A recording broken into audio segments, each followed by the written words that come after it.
టాలీవుడ్లో దశాబ్దాలుగా మెగాస్టార్గా వెలువరిస్తున్న చిరంజీవి ఇప్పుడు తన స్నేహితుడు అక్కినేని నాగార్జునను ప్రేరణగా తీసుకుంటున్నట్టు వెల్లడించారు. ఇటీవల సీనియర్ హీరోలు తాము చేసే పాత్రలో కొత్తదనాన్ని చూపిస్తూ తమ కెరీర్కు కొత్త దిశ చూపిస్తున్నారు. కమల్ హాసన్ కల్కి 2898 ఏడీతో, నాగార్జున కుబేరాలో డిఫరెంట్ పాత్రతో, వెంకటేష్ మల్టీ స్టారర్లతో ప్రేక్షకులను ఆకట్టుకుంటున్నారు. హైదరాబాద్లో జరిగిన కుబేరా విజయోత్సవ వేడుకలలో చిరంజీవి మాట్లాడుతూ, నాగార్జున నన్ను ప్రేరేపించేవాడు.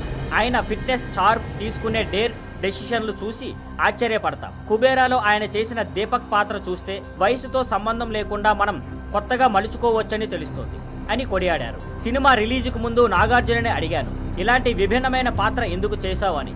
ఆయన చెప్పిన సమాధానం చాలా సింపుల్. తనను తాను కొత్తగా చూపించాలనిపించింది, బౌండరీలు బ్రేక్ చేయాలనిపించింది అని చెప్పారు. ఆ మాటలు నన్ను ప్రభావితం చేశాయి అన్నారు. ఇప్పుడు చిరంజీవి కూడా తానే హీరోగా గెలిచే మాస్ ఎంటర్టైనర్స్ నుంచి బయటపడాలనుకుంటున్నారు.